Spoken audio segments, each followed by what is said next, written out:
Under the bright lights of Sunday Night Football, where chaos and calculation dance on the same blade's edge, the Green Bay Packers and Dallas Cowboys played to one of the strangest and most maddening conclusions the league has seen in years. A 40-40 tie that felt less like an ending and more like an unfinished sentence. It was a night that offered everything: bold gambles, baffling miscues, dazzling quarterback play, defensive collapses, emotional sideline eruptions, and enough what-if moments to fuel talk radio for a month. Yet, amid the fireworks and frustration, one reality became clear. Green Bay should count itself lucky to have escaped with even half a result. Because when you peel back the layers of that chaotic 60 minutes and over time, what emerges is a portrait of a team that flirted with disaster through its own decisions, miscommunications, and lapses in awareness. And a coach who might have coached his team out of a tie, if not for fortune's fickle bounce. The first sign of trouble appeared before halftime, with Green Bay backed up deep in its own territory, and just 21 seconds left in the second quarter.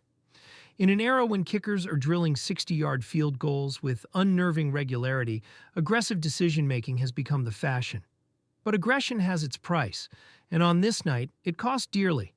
A miscue, a fumble, and suddenly Dallas was celebrating a defensive score that flipped the momentum and sent the Packers into the locker room trailing, all because a coaching staff decided to press when prudence might have served better. Then came the even more confounding moment: the final seconds of overtime. With the game and perhaps their early season momentum hanging in the balance, Green Bay's sideline descended into confusion. Despite the existence of direct coach-to-quarterback communication, despite the urgency screaming from the clock, the offense appeared unaware of the situation's gravity. Jordan Love, talented but inexperienced in such crucibles, operated as though time were infinite. No quick release, no hurry-up execution, and, most glaringly, no visible sense of urgency from the sideline. It was football's equivalent of a traffic jam in the middle of a Formula One race. Had a single pass been tipped or a single second ticked off differently, the clock could have expired before McManus's game-tying field goal attempt. And that, as analyst Mike Tirico aptly noted on the broadcast, is the razor-thin difference between resilience and ruin in the NFL. But this wasn't just a coaching problem. It was a communication breakdown. Headsets remained live until 15 seconds on the play clock, yet the tempo suggested nobody was relaying the must-act-now urgency. If Love ad-libbed even slightly, if he hesitated for a read or lingered on a checkdown, disaster loomed. That sense of situational football, the operation, as coaches love to call it, was missing. And that, perhaps more than any schematic flaw, is the most concerning takeaway for Green Bay. For all their offensive potential, the Packers looked unprepared in the game's defining moments. In a league where margins are microscopic and outcomes hinge on milliseconds, such lapses aren't just costly, they're fatal. Then there's the defense, a unit that entered the season with expectations of dominance and has delivered anything but. Against Dallas, it was porous and passive. The pass rush, once a strength, was a rumor.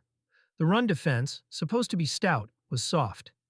Even Micah Parsons, a relentless engine of disruption, was effectively neutralized by Dallas's well-crafted game plan.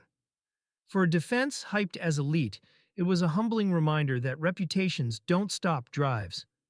And while Dallas's offensive execution deserves credit, creative blocking schemes, relentless tempo, and a quarterback in Dak Prescott playing at an MVP level, Green Bay's inability to adjust was glaring. If this defense is to carry the Packers deep into January, it must rediscover its teeth.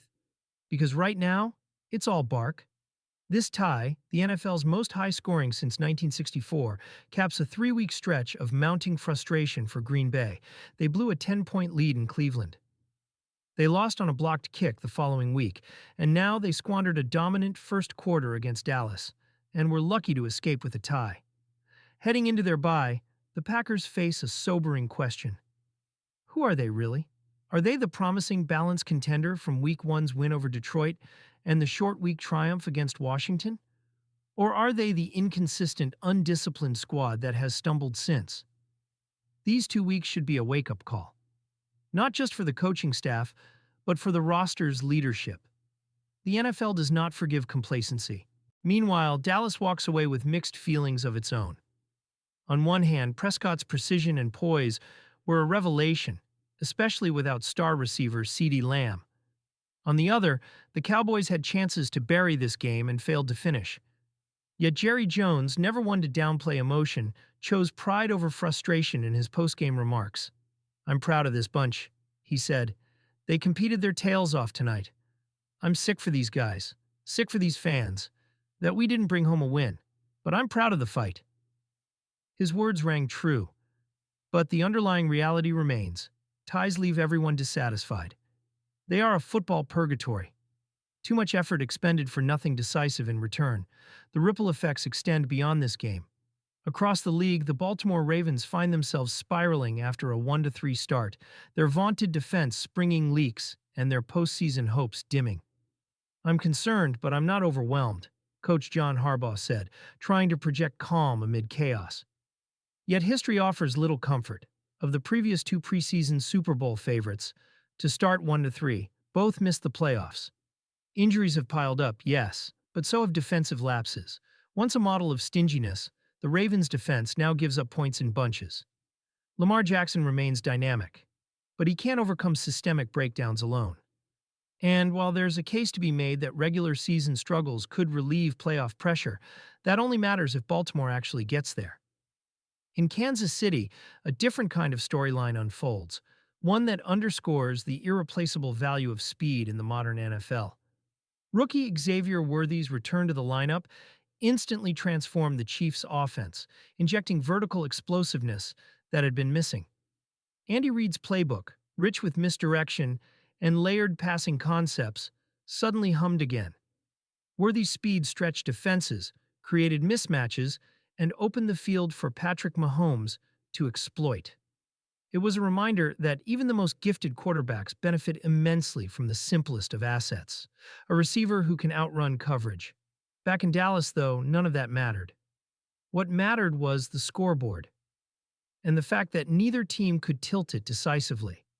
What mattered were the questions this game raised about the Packers' ceiling, their coaching, and their awareness in critical moments. What mattered was the reminder that in the NFL, ties feel worse than losses because they leave you with nothing concrete. No triumph to celebrate, no defeat to dissect. Just a hollow equilibrium that satisfies no one. Green Bay now stares into a bye week filled with uncomfortable introspection.